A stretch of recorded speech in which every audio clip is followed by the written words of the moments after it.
The Rockefeller family are the definition of old money. Known as being one of the richest and most powerful families in history, John D. Rockefeller being the world's first billionaire, having started the company Standard Oil in the 19th century. Today, the family controls the largest drug manufacturing combine in the world, have ties to JP Morgan and Citibank, and own many of your favorite companies. They allegedly generate $5 billion monthly. Imagine being a young man born into all of this wealth and power and realizing the world is at your fingertips. That was the life of 23-year-old Michael Rockefeller, who grew up in New York City in the 40s and 50s. However, his wealth and family name could not assist him in his tragic demise at his young age. His curiosity, as many suspect, led to Michael being eaten alive due to his investigative nature. Michael was the youngest son of New York Governor Nelson Rockefeller and attended Harvard University, of which he graduated from in 1960. During his time at Harvard,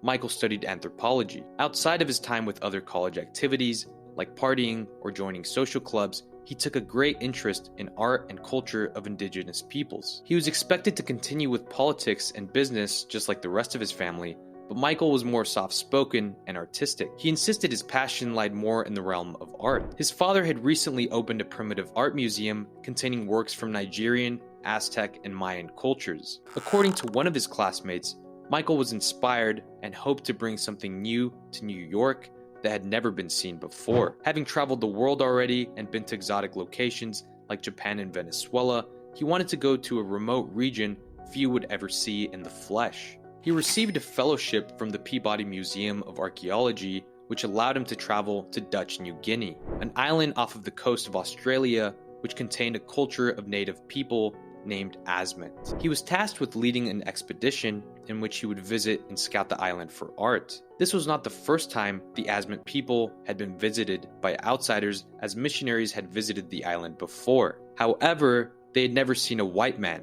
Due to their limited contact with the outside world, they thought white-looking people were supernatural in a way. Them sailing in on ships from across the ocean attributed to this belief as well. Michael and his crew first visited the island in 1960. He first noted the stunning natural beauty of the Azimuth region. The island was covered in dense rainforest, and its coastline was dotted with beautiful sandy beaches. The Azimuth region is made up of a network of small villages, each of which has its own unique culture and traditions. These villages are located along the coast and in the surrounding rainforest, and they are often separated by dense jungle and winding rivers. The Azimuth villages are typically made up of a series of traditional wooden longhouses. These longhouses are often decorated with intricate carvings and sculptures, which are a hallmark of Azimuth art and culture. Michael continued on to visit different villages home to Azimuth people, of whom seemed welcoming. He even wrote in his diary that they were a fascinating and friendly people. The locals allowed for documentation of the village and their rituals. The explorers attempted to purchase a variety of Azimuth artifacts, including sculptures,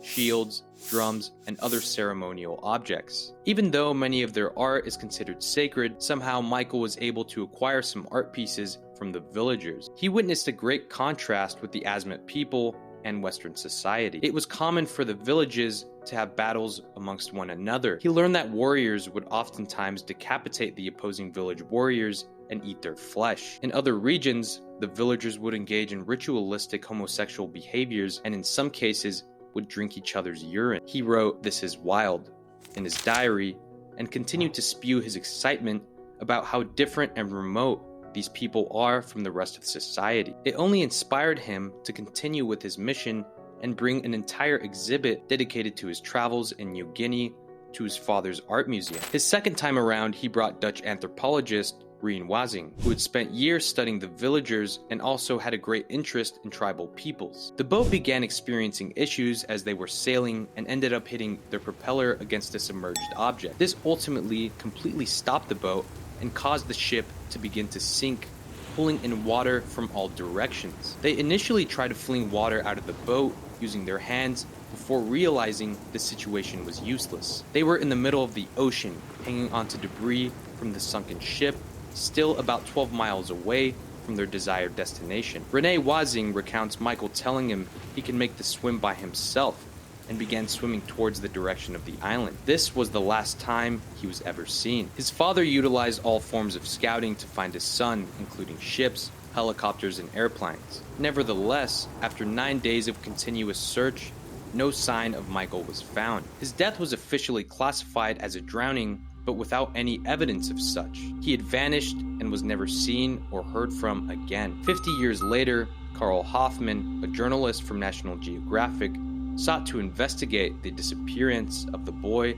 Carl posed as just wanting to learn from their culture and was welcomed in. The translator overheard villagers talking about how they shouldn't tell him of their murder of the white man. They pried for more information and confirmed the villagers were talking about Rockefeller. They went on to say that his murder was a form of vengeance, as Dutch officials had visited the island after a tribal war just 3 years prior to Michael's visit. They seek to remove the tribe's weapons and ultimately ended up using force, shooting and killing 4 of their war leaders. Poor Michael washed up on the shore, unbeknownst to him, an inherited attacker. The Azimuths were first frightened until they realized he was no threat.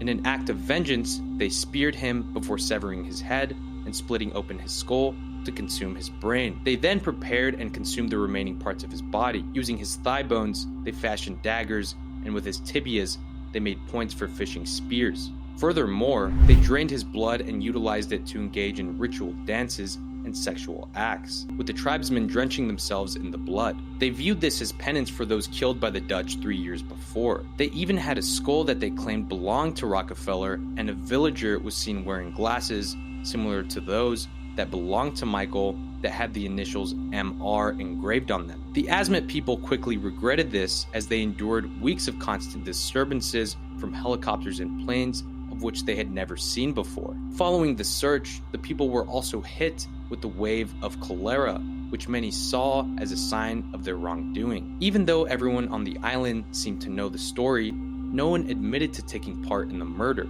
The Dutch, on the other hand, were hypothesized to have suppressed these stories because of their fear of losing the entire island to Indonesia, a new state who had already taken control of half of the territory.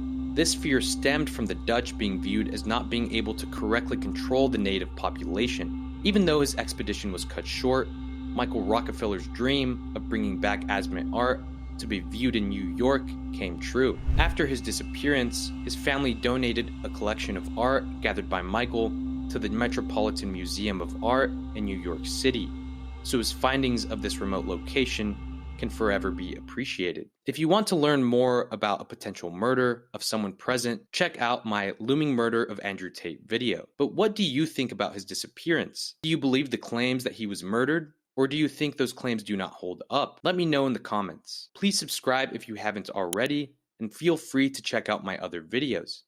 I am Rafe, and have a great rest of your day.